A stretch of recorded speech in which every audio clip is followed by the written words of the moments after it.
Hello and welcome to the Aesthetic Insider Show.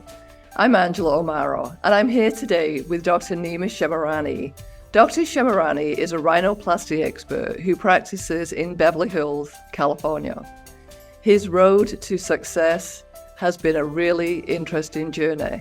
And today we're going to talk about, is it an overnight success or is it resilience? Dr. Shemirani, welcome to the Aesthetic Insider Show. It's such a pleasure to have you here today. Thank you for having me, Angela. I'm excited to be part of the show today. Absolutely. Well, let's just start with where you're from. Tell our audience, just more about yourself. Sure.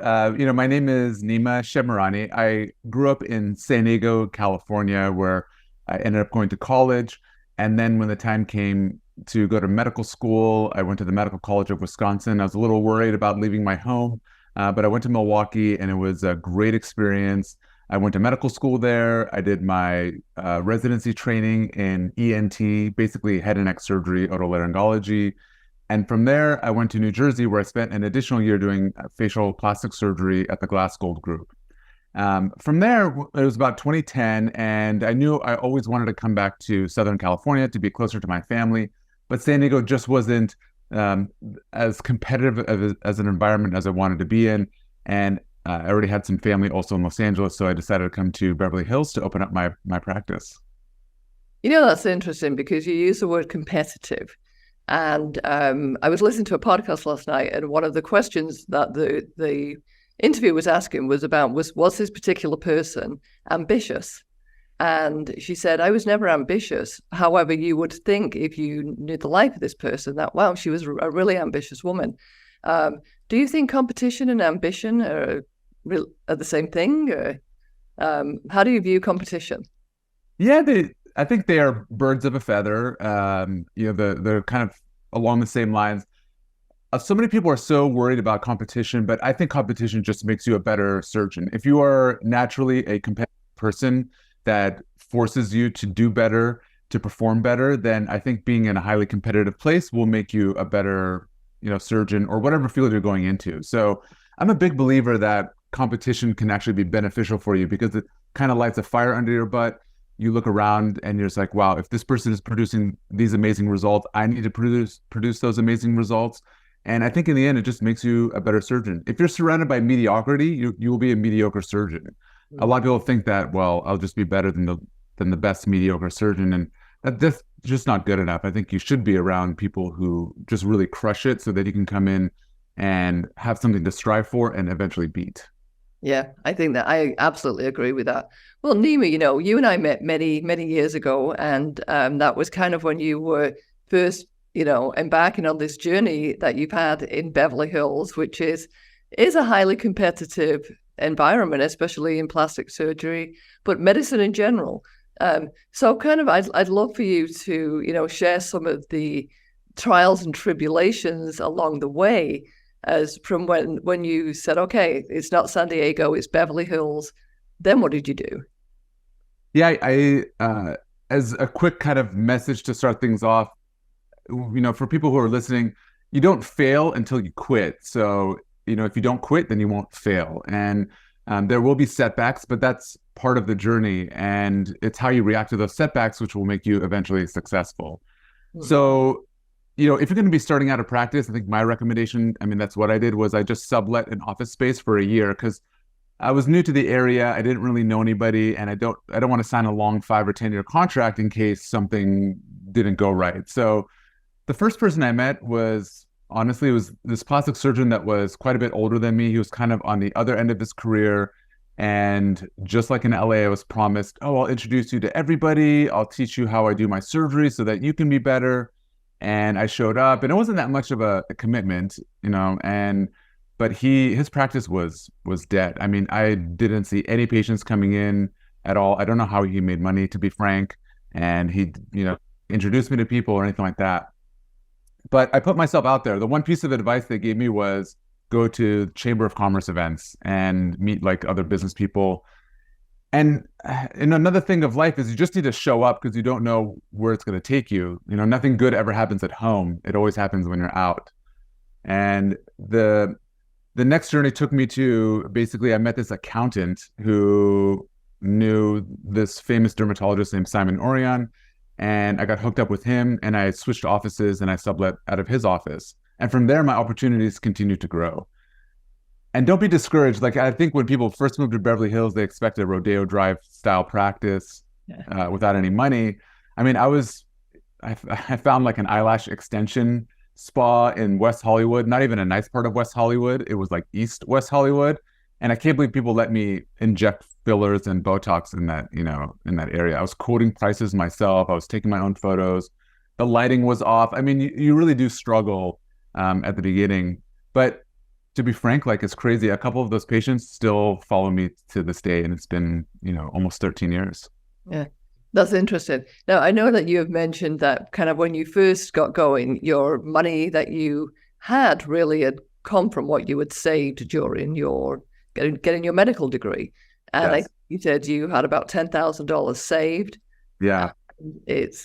I'm sure you watched that money grow. Yeah, I would encourage people who, obviously saving is a good habit to employ, because if you have savings, then you can invest them into your business. And I really didn't have that much. In my fellowship, I had this opportunity to start suturing kids in the ER, and then I would bill insurance. So I learned insurance billing while I was a fellow. And I still remember seeing my first check for $1,600 for suturing like a 5-year-old up. And I'm like, wow, I can't believe I'm getting paid for this. Before I used to do this stuff for free. And it really was the first like little taste of what was to come. And, I brought that savings. It was enough to start like a few months of rent, but I immediately started some locum tenens. So I was single at the time, and I would fly to Phoenix for 7 to 10 days a month, work in a hospital. It was a fantastic gig, actually. The nurses were super nice. And I would take that money and bring it back to LA and invest it in like marketing.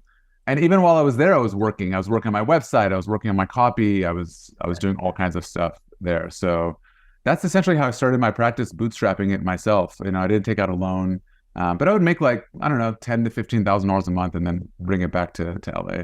Yeah.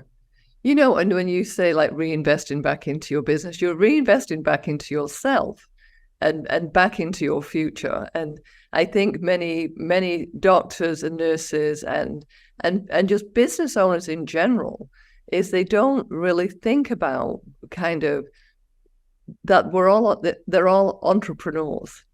Mm-hmm. And as an entrepreneur, you have to look at your medical practice from a different perspective and see it as, the investment that you're making in your future and your future practice growth. So that $10,000 went a long way. I don't know if, could we start in Beverly Hills today with $10,000? Probably the answer is yes, right? You can start from wherever you're at. Absolutely. I think you can start with a minimal amount of money. I mean, you could sublet an office for $1,000 a month for a room if you really looked hard enough. But it's just to get your feet wet, and you just need to start somewhere. Yeah, yeah. So I really think one of the attributes that you have, and I think I knew this when I met you, and I specifically saw it when I watched an Instagram post of you at the gym. And we've laughed about the Turkish roll, or the Turkish, what is it called, that particular move that you were doing in that video? It's a Turkish getup. It's like a total full body, like every single muscle is worked out in this one exercise. Yeah. And at the time I saw you do that, I had actually been in a boot camp class, and the instructor was trying to get me to do that particular move and with a kettlebell, not as big a kettlebell as you were holding, but with a kettlebell. And I really struggled. I finally got up and got back down again. And then I saw you do it, and it's like, oh my God, it looks so easy. He makes it look effortless. And having said that, I think an overnight success, most people think it just happened overnight, right? There was no effort in this. But again, that Turkish roll and what it takes to perfect that move takes resilience. Absolutely. Agree with that? Yeah. Sometimes when I struggle in my surgeries that can take a little bit longer, that are challenging, or struggling in business, I think of people like Kobe Bryant had mentioned, no matter what, no one will outwork me. Like, no one will put in the kind of work that I'll put in to push through. And sometimes, or a lot of times, that's what it takes. The fun lifestyle videos that people see after people have become successful, again, they think it looks so easy, but the grind is what builds your character. I don't think it's, if it was easy, then you would kind of be like a spoiled brat about it and just not be a nice person. But that struggle of going through it is awesome, because you can like look back at your life and say, wow, look at what I've lived through. Look at the challenges I faced. It builds self-confidence, self-esteem, and I wouldn't trade it. And I think most entrepreneurs would not. When you're talking about like Jeff Bezos in his office and the Amazon spray painted sign in the back, like, yeah, I look back at that and it's like, wow, look where I came from, look where I am now. And I think that growth of your own life is what's truly fulfilling. Yeah. One of the things that I have talked about with other people is like business plans and strategy, and just mentioning like Jeff Bezos for instance. And, I'm sure when he was sitting there with his spray painted Amazon behind him, he could never have strategized or written in a plan what occurred. You just can't make that up in a business plan. Like, you can go through so many stages of, year one, we're going to do this, year two, we're going to do that. But I think a lot of it just has to come with, like you said, if you're at home and you're not out there mixing and moving with people, you just can't plan a life in a business plan. I'm sure you've had a business plan, when you, like, so you met with accountants and you met with all the types of managers to surround yourself with experts that can guide you. But do you think some of it is really just based on drive? Yeah. So speaking about the business plan, I did a Word document, like templated business plan, and they were long. It's like 25 pages. There's some like great questions in there, like how do you expect to market? How are you going to differentiate yourself? Like questions you should be asking yourself.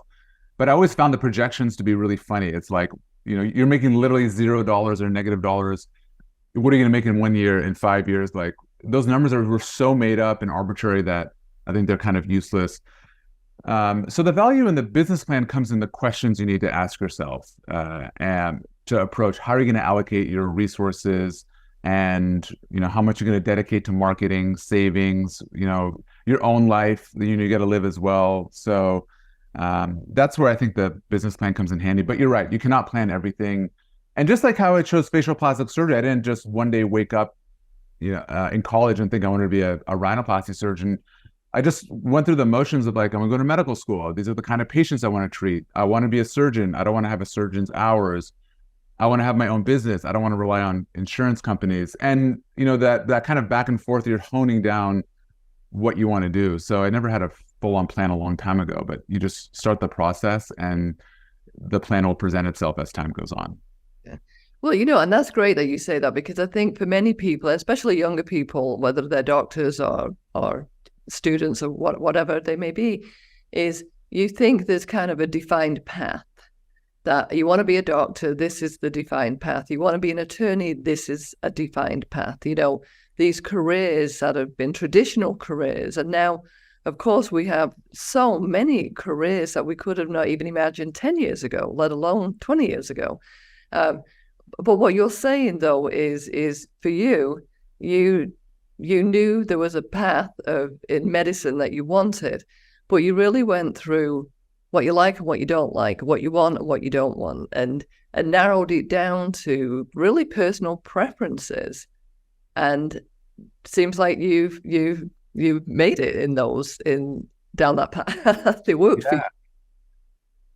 I would think that it should work for most people. It is so hard to pinpoint exactly what you want to do, and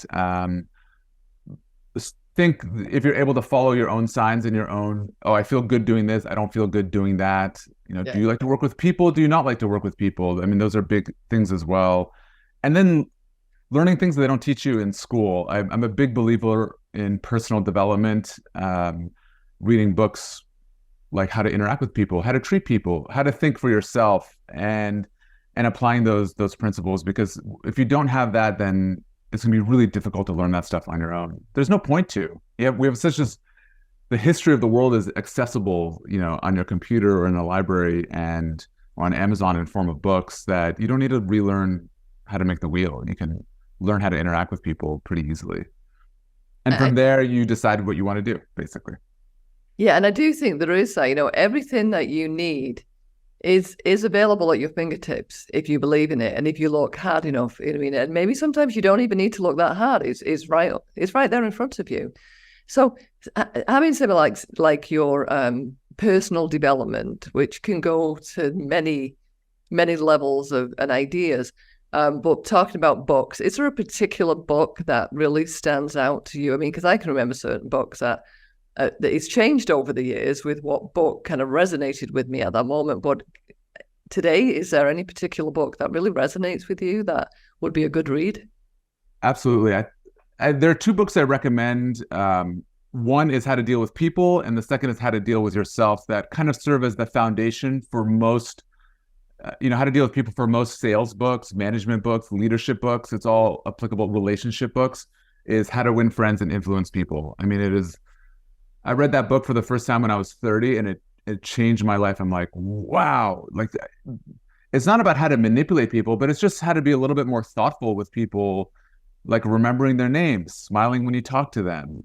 When you write like an email, not saying I this, I that, I this, like, how can I help you? And so when you read a book like How to Win Friends and Influence People, and then you start to practice it, which is important, try it out, you get a lot of positive reinforcement to continue that personal development journey.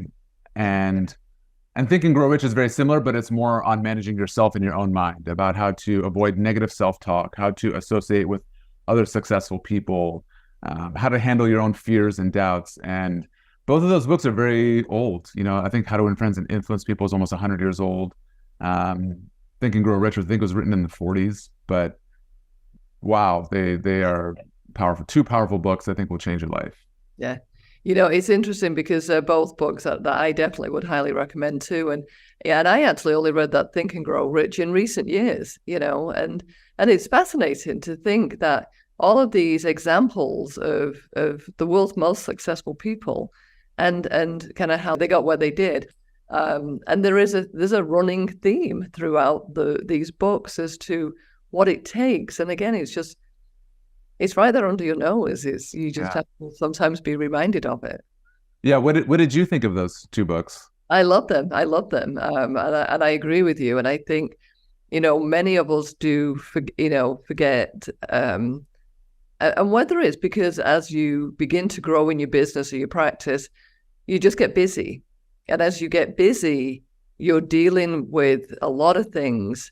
So maybe your way you treat people isn't intentional. It's more based on you're always on the run. You're always trying to get there. You've got so many irons in the fire that you forget to be nice. Yeah. Or we have so many emails that we, go to where we used to say, "Hi, Nima, how are you? I have a quick question," to "I have a question." Yeah. You know what I mean? And you take the niceness out of it, and it's not intentional. It's just, I'm busy and busy doing this. And so I think for me, like those books that you mentioned, is it just makes you sit back and think, how am I communicating? Mm-hmm. And when I communicate this way, what response do I get back from a staff member, from a friend, from a person? And it's usually not the response that you want. Yeah. Because they're mirroring you. And so that was kind of a good lesson for me, there's a lot of mirroring that takes place in life. And if you want to be treated a certain way, you need to treat others a certain way. And I think that's how you build a team as well, is, I think especially Think and Grow Rich, some of those people that are mentioned in the book weren't necessarily the nicest team leaders, but they did gain and earn and gain respect because of their vision. And somehow they brought on people who could be on that journey to that vision. Like Henry Ford, for instance, we wouldn't be driving the way we do today if it were not for that man. But was he the best team leader? Probably not. In terms of whether he was nice or not nice to people, I think he just was so driven by his vision. People went along with him. So, I think I love those books, and I think I learned a lot from them. How do you feel about your team that you have developed? Was that influenced by anything you read in books like that? I have all of my staff read How to Win Friends and Influence People as a customer service kind of book, as well as how to interact with each other. A slight side note is, you hear doctors complaining how they can never find great staff members, and about the mirroring. And, tongue in cheek, sometimes you look at those doctors, it's like, well, that reflection on you. Yeah. It's like those people who say, like, I can never find like a good boyfriend or a good girlfriend. It's like, well, if it's everybody else, then maybe it's you, like it can't be like everybody is horrible. And, in our growth in our practice, we're now starting to implement this something called the EOS, which is the Entrepreneurial Operating System.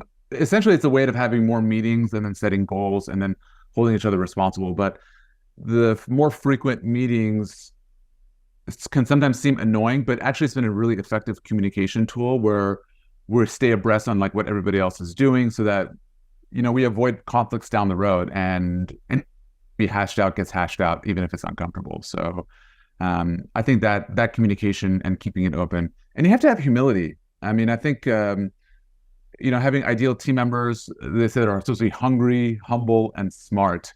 You have to be humble enough to take criticism and smart enough to deal with people, so that you can incorporate well as a team, and hungry because, no one wants to stay the same. Like, there's changes inevitable. So, but that's how we deal with our staff. I have them read the book, and then we have frequent meetings so that communication is open and stuff doesn't just build up. I mean, I'm sure you've had that issue too with staff members that just kind of piss you off, and all of a sudden, like, the relationship is irreparable, basically. Yeah. Well, I think as well is and it's learning, because again, when you first start out, you're excited and everything's new, and and maybe you have a relationship with a staff member, and I don't mean a relationship, but a relationship with them where you let things slide because you like them and you don't want to lose them, or different things. But then I think as you grow personally, and perhaps that person doesn't grow with a team the way you expected them to. And you just, okay, well, they've been with me a long time. I'll just keep them on. And it's not a good idea, but I think you learn that again as you grow within your business. I think that is probably the toughest challenge to deal with when you're growing as a practice, because I was just speaking with someone who wants to start his own practice. That first person you hire, is usually a pretty like $20, $25 an hour employee, but they wear so many hats that as your practice grows, that person's position ends up being like a six-figure salary. And if they haven't grown into that skill set, then it's a very uncomfortable talk you have to have. Well, I've been with you since the beginning. How could you do this to me? But it's like, well, if you can't grow and handle the workload, then we can't work together. So that, I think, is probably the biggest challenge, I would say. I don't know what you would say when you're growing a business, but that's hard because you're dealing with people's emotions and their livelihood. You feel bad because it's a job. Yeah. It's interesting. Many years ago, I had a client that we were consulting with, and he was a facial plastic surgeon in Newport Beach. And he had a receptionist, and she'd been with him for many years, and she was great. She was a great receptionist. And during the consultation, but she and again, she'd been with him a long time, but she was kind of becoming like an angry receptionist. So when we were doing this consultation, it was kind of like, well, I know she's been with you a long time, but she's not the nicest receptionist when you walk in. I mean, she's quite bossy with the patients, and she doesn't greet them. And in cosmetic surgery, I mean, patients are cash. This is, they're not coming to you because they need to. They're coming to you because they want to, and they're spending cash with you. So in part of the whole consultation, she was one of the people we sat down with. We talked about her job and what she liked, what she didn't like, and how could it be improved, and what were her thoughts on the practice. And she said, I feel that my job as a receptionist is really important, and that I would like to be called the Director of Patient Relations, because that I direct the patients. I'm not just the person who answers the phone. I'm not just a receptionist. I want to be called the director of patient relations. Okay, what do you think about your salary? She goes, well, I don't think I'm paid adequately for the role of being the director of patient relations. So then when we go back to the client and say, okay, this is the opinion of the person who basically, she answers your phone. So all of your marketing, all of your outreach, all of your networking, all channels to that phone, or that nowadays is that email. And if you're the person who's at the end of that funnel and she's not answering the phone and being invited and engaging and bringing that person in, then all that money you've spent on everything else was a waste of time. And so he says, so what do we do? And I said, I think you need to give her a promotion and a title, and you need to give her a little bit more money. And he said, okay, she can call herself the president of the United States as long as she still does the job of a receptionist. And it was kind of, for me, that was an interesting thing, because it really made me understand the importance of a title and a business card and what somebody can say when, oh, well, what do you do? Oh, I'm a receptionist, versus I'm the director of patient relations at this medical practice. It changed her. And it was like overnight, she became exactly the employee we all wanted her to be. Interesting. And it was just, and again, it kind of was just a mental shift on everybody's part as to, well, we still want her to do the job that she's doing, because she was good when she was good. And then she was bad when she was bad, So do you find anything in your practice in terms of, how do you make your staff feel important in their particular role? I think certain things, and I learned this from How to Win Friends and Influence People, but acknowledging when they do a good job, especially patients will tell me like, oh, you're like Rajneet, I love her. She's so smiley. Like Jasmine's such a great PA. Tracy's the best patient care coordinator I've ever spoken to. We have OR staff, like Sharon was an amazing nurse. And going back and telling them, like, I think that really lights them up when they get to hear that positive feedback, and just not ignoring it. And you have to pass along the message. Asking them, without getting too personal, because some people don't want to share personal stuff. So it's a fine line. How was your weekend? How's it going? Do you have any plans for the weekends? To show interest, would be interested. I don't think it should be fake if you genuinely care about that person. So it's things that you just have to be mindful of. And that book, How to Win Friends and Influence People, will remind you. It sounds like common sense to ask people how they're doing and to pass along compliments, but we forget that all the time. And I think you just have to be a little bit more present, a little bit more aware, not super focused on just what you have to accomplish, because your team will help you accomplish it for you. And I think those little investments of that time will pay off much bigger dividends than if you're trying to just pull the whole thing yourself, basically. Yeah. Another little book that was helpful to me over the years was called Who Stole My Cheese? Oh, yes, I've heard of it.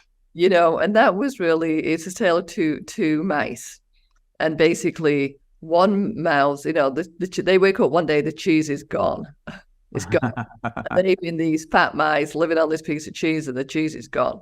So one mouse is basically says, I'm just going to sit here and wait for the cheese to come back.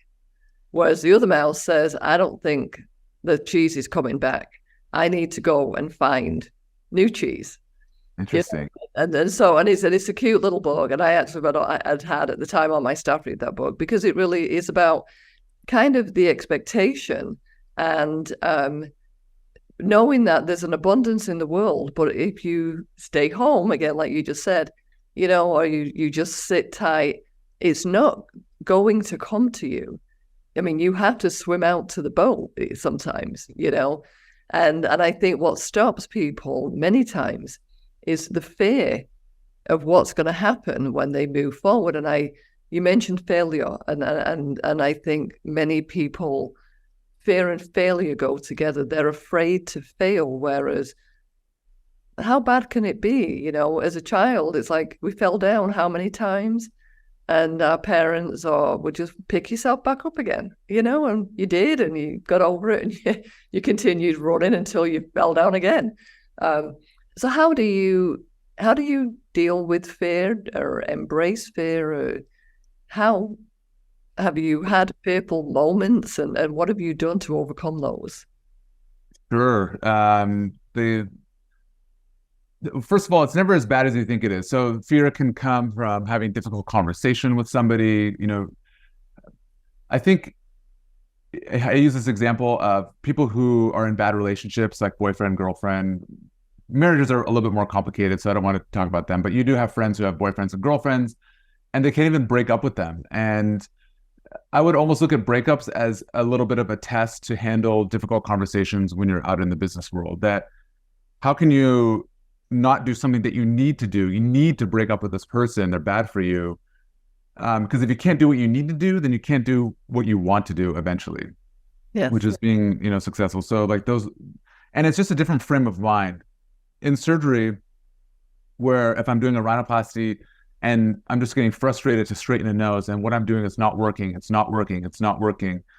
And in my mind, I've just turned around. Well, I've just found out 3 ways that don't work. So let me try a 4th and a 5th. And kind of what Thomas Edison had mentioned about, I didn't fail 10,000 times. I just found 9,999 ways that you can't make a light bulb, right? So Jim Rohn also talks about turning frustration into fascination. So we kind of joke around sometimes in the OR, I am fascinated right now, because those are the outer limits of your comfort zone and your zone of competence. And if you could break through that, you just become more competent. You become more confident. And those are signs that, that's how I look at it in a positive way. Like, it's supposed to hurt as you're growing. Muscles tear, they hurt as you lift weights.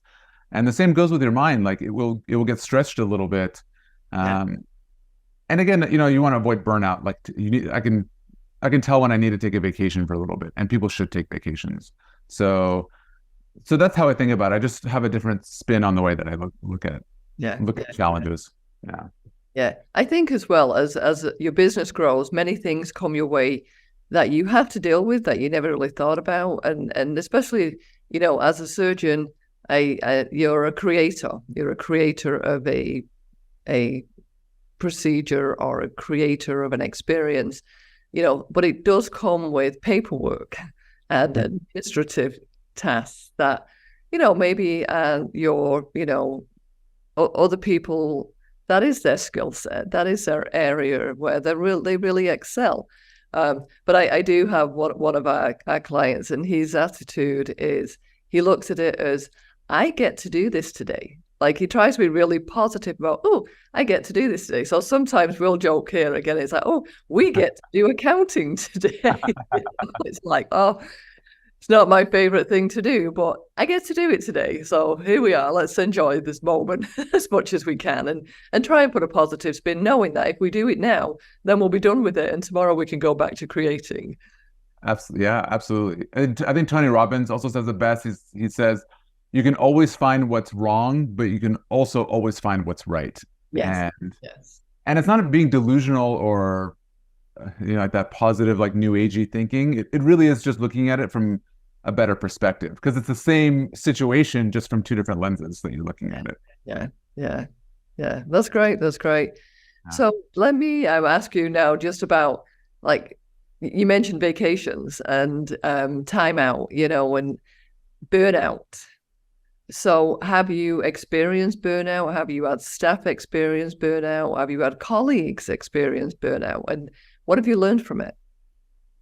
I personally have not experienced burnout, but I can tell when I'm in need of a vacation, where, again, as being a little bit more in tune with your body. Are you feeling more frustrated lately? Are you just more stressed than not? And maybe it's time for a little bit of a break. And I think a lot of doctors or entrepreneurs don't take vacations because, how often do you hear like, when I'm out of the office, I lose like $100,000? And it's like, well, yeah, but you can't think of it like that.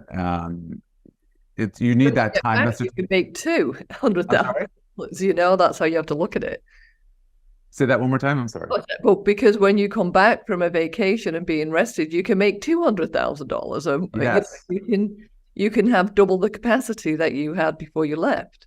absolutely. And produce better results. Again, you're investing in yourself. Think of it as an investment in yourself, because most great ideas come from the vacation, I think, and stepping away. And if you look at what a lot of people say is they encourage time away, because that's really where you can take a break and look at something with a fresh lens. Yes. In fact, it's funny, I went to this little festival in Las Vegas, and there was this sign in neon that read, "This is just the beginning," because it was like their first festival that they put on.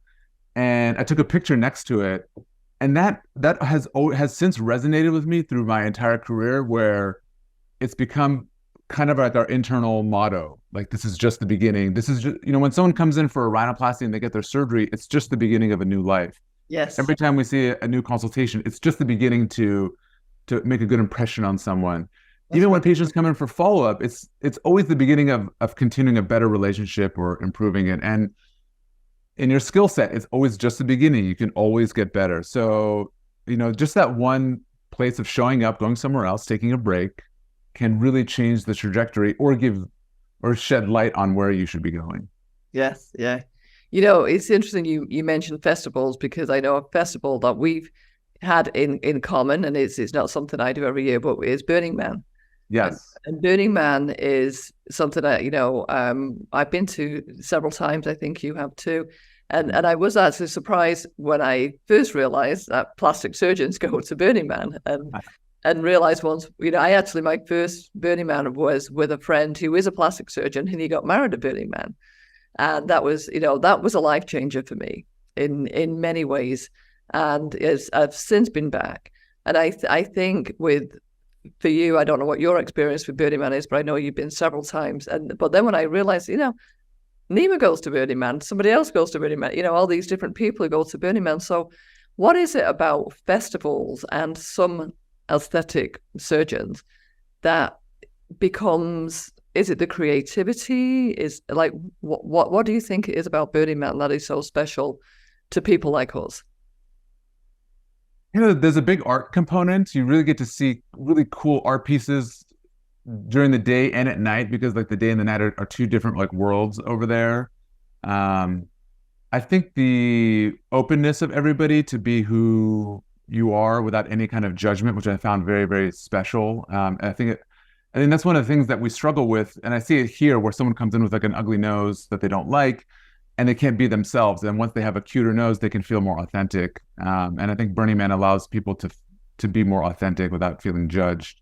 Yeah.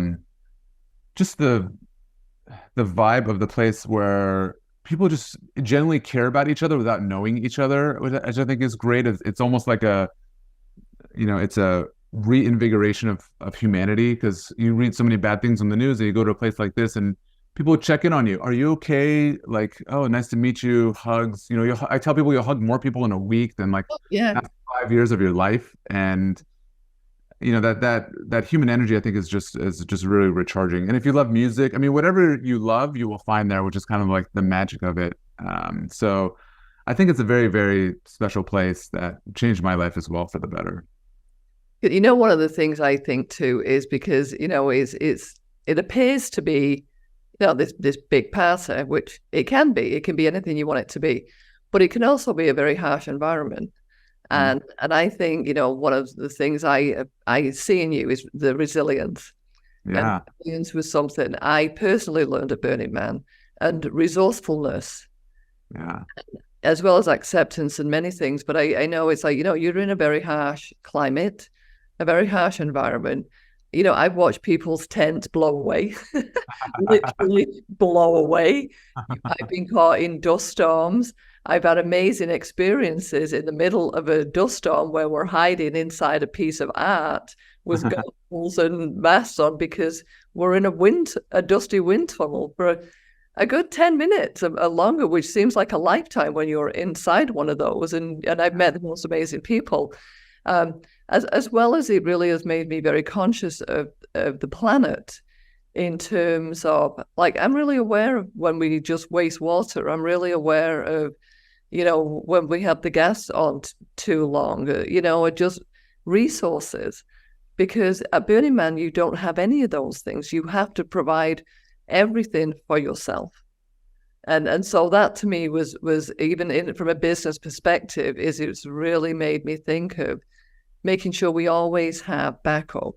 We always have enough of what we need in the business, even supplies, whether it's like paper, it's just all the things that you need to create success and balance so that you can do the things that are important to you. So that was kind of my Burning Man moment, as well as the art and the creativity and the people and everything else is amazing. So you say a new festival brought to you, which sounds like a new motto for the practice. And what was that again? This is just the beginning. The beginning. I love that. Yeah. I think just to finish up with Burning Man, I think that radical self-reliance, it's an interesting concept where it's not a selfishness where I'm only going to take care of myself. It's if I take care of myself, then I can take care of you as well. And most people have it backwards. Like, oh, I would die for you. I would do anything for you. But you really need to take care of yourself in order to, you got to put your own mask on first before you can put on your kid's mask on the plane. And that preparation that you need, I think, just attracts a better person. Like I've been to Coachella and it's nothing like Burning Man, because you just need to prepare so much more to go to Burning Man. And that's like life. It's like thinking ahead. It's like, okay, do I have enough water? Do I have enough food? Do I have enough runway in my business to last several months? Like these little red flags that I see now, what will they be in the future? And really forces you to kind of think. And then finally, the resilience. And sometimes you just can't do anything about it, right? There's a dust storm and you just have to huddle down. Sometimes it's a winter of your practice and people aren't calling that week. And you just got to find something else to do until the time passes, which is maybe make videos or work on your website. And but always constantly, just sometimes stuff happens and you need to deal with it, and it will pass. Everything passes, right? Absolutely. I think that was a famous Winston Churchill quote, is this too shall pass. Yeah. And it did. World War II came to an end, and that was a life-changing moment in many, many ways for many, many people. Is there anything more that you would want to share with our audience about your journey to where you are currently in your practice in Beverly Hills? Any other things along the path that stand out that could be learning experiences for other people? Sure. I think personally, and if you think about it and you read this, is if you're able to find your niche sooner than later. When I was with Simon Orion, he had told me a long time ago, he's like, just do noses. Like, you be the nose person. You need to specialize. And I didn't really take that advice until a little bit later on in my career. So what I found the result of that has been extremely fruitful is that now, because with social media, you have very distinct and audiences that are very specific. So you can be known for a nose person, or just an eyelid person, or just like lips person, or just breast augmentation, for example, and get famous for it. You can charge a premium for it. And the other cool thing is that you just can focus on getting good at this one procedure, and people will want to come see you. There's more than enough people who want to get their noses done or their breasts done. And not being afraid to niche down, because how convincing are you? Like, oh yeah, I can do your nose. By the way, I also do faces and brows and lip lifts and eyelid surgeries and mental, like a whole like, well, how often do you do each? How can you be good at all of them? So one, picking your niche, what you love, and expanding that, I think is probably one of the best pieces of advice I can give to people starting their practice or in their practice currently. Yeah. And you can be anywhere in the world and still make it. Like, I have a friend in Kentucky who's super busy. He's in Kentucky. All he does is noses. And they have people flying from all over. Yeah. It's interesting. And I think, I don't want to say it's your personal style, because, you want to think that you create a nose, a natural looking nose that, is in balance and harmony with the face of the person. But I do think there must be certain things that you do that people, you don't say, well, that's the Nima Shemirani. No. Yeah. It doesn't, you're not known by the nose so much as the natural result that you create for each patient. Why Why rhinoplasty though? I mean, because from what I understand, rhinoplasty is actually one of the more difficult surgeries and very complex procedures compared to. Yeah. It's what came to me early, and then I just found it very interesting. It's very artistic and sculpting and minute details. And then when I would do things like facelifts, I'd feel like a little bit more of a manual labor, like just this. This is just, again, my personal opinion, and no disrespect for people who do facelifts. It's just personally, like, I don't like all the suturing, and then you finish one side, you're like, oh God, I have to do another side. And I would just, listen to my own like personal feedback versus the nose is, I like it. It's in the center of the face and you can do it. And so with that being said, I think the other thing transitioning is like, once you pick that procedure or whatever you're doing, do the best possible job ever. Like, don't look at the time. Don't look at the clock. Don't compare yourself to other people who might be faster or whatever. You spend all this time getting this customer or patient on the operating room table, all that marketing, and then to not spend an extra hour or two to get like as perfect of a result as possible is just stupid, because you've already done 98% of the work. Do that extra 2%, and then you start developing a reputation for being an amazing surgeon rather than a mediocre surgeon. Yeah. Yeah, I think as well is results, of course, is what you want. Is you want the end result to be the very best result you can provide. Yeah. And I think if you say you don't spend that extra time, or you're rushing because you got a lunch date somewhere, or, you've got something else coming in, then you're not at your best. Yeah. So how do you plan your schedule? I mean, obviously you need to allow adequate time to spend the extra time if it's necessary. Is there any tips for people with scheduling? Because we all have the same number of hours in the day, but some people seem to get more done than others. Sure. Surgery is my biggest bottleneck, by far. I can't take meetings when I'm in surgery, et cetera. I only do one rhinoplasty a day, and we don't, I don't see that many patients afterwards. It's usually just like a couple follow-ups, and I try to prevent consultations on my surgical days. So I typically operate, Tuesday, Wednesday, Thursday, and now Fridays, and then Mondays are saved mostly for consultations. Okay. So you have to organize your schedule a little bit easier. Plus, it's better for your team because everybody's on the same page, and then they can plan their week a little bit better. Yeah. And sometimes we have to push patients back or reschedule them if I'm taking a little bit longer in the operating room, because I think in the end, although it's a little inconvenient, they probably appreciate that their surgeon would take a little extra time to ensure they have a nice result. Yeah, yeah. Well, that's good that you can plan your surgery. So at least if there is any delay, it's not a surgical delay. So you're not, having surgical patients backing up, which, I mean, I have talked to surgeons who, they're doing a facelift at 8:00 at night. Yeah. The day backs up so much. And it's just, how can you do your best when you've been going from 5 a.m. and now it's 8 and you're just starting your last facelift of the day? How do you do that? I don't think you can. I mean, to be very frank, and like if your brain is mush at that point, especially if you've been up since 5 a.m. and to do an elective cosmetic procedure is just, I don't know. I think you need to find a better way of living than that. Yeah, I agree. So how do you find balance? I know you have a family, and as you said, when you started, you were single, so you kind of had all the hours in the day to focus on your business, and now you have a beautiful wife and family. So how do you create balance? Any tips there?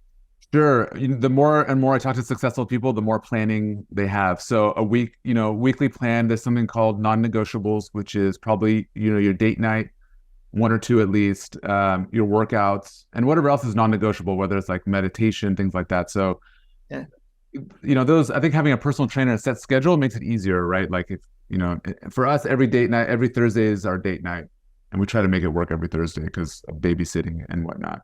Yeah. So once you get those non-negotiables, then you can start scheduling the things you need to do that are like important but not super urgent, and you just have to fill it in like that. But there's this book called The Perfect Week Formula, which is pretty good way of like planning out your week.